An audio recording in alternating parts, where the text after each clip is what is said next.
Ja sam estetski stomatolog i magistar protetike. Već 8 godina radim u Zagrebu i bavim se estetskom i minimalno invazivnom dentalnom medicinom. Uz to što sam stomatolog, bavim se i predavanjima za druge stomatologe, što u regiji, što u Europi. Recimo, moja priča je bila vrlo direktna jer sam uspio odmah nakon fakulteta pronaći i zaposliti se u jednoj jako konkurentnoj klinici u Zagrebu. Ta klinika je u vrhuncu stomatologije u samoj Europi i radimo sa vanjskim pacijentima koji dolaze ponajprije iz Engleske, a isto tako i ostatka Europe, uključujući Njemačku, Austriju, čak i nekakve skandinavske zemlje koje nam često dolaze. Koliko god je meni bilo lako pronaći posao, to nije bilo tako prije 20 godina.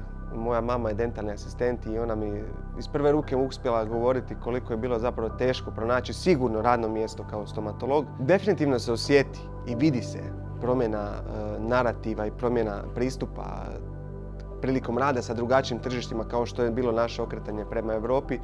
I sami dolazak na to tržište zahtijeva, iziskuje iz nas nekakve nove prilagodbe, razvijanja, konkurentnost, jer ta nova tržišta u principu, osim što pružaju jedan neograničeni priljev novih pacijenata i novih izazova, ujedno nam pruža i mogućnosti razvoja, samostalnog razvoja infrastrukture, tehnologije i u principu puno je lakše doći do određenih novih materijala, puno je lakše doći do novih tehnologija. Iako je danas stomatologija više gledana sa strane estetske komponente, ono što često zapostavimo je taj jedan zdravstveni segment. U principu naša usta su ogledalo zdravlja. Upravo zbog neke mogućnosti koje imamo danas i same te tehnologije koja nas okružuje, puno je lakše vratiti ljudima taj zdravi osmijeh, odnosno vratiti im nekakvu ili poboljšati kvalitetu života upravo sa tim našim intervencijama.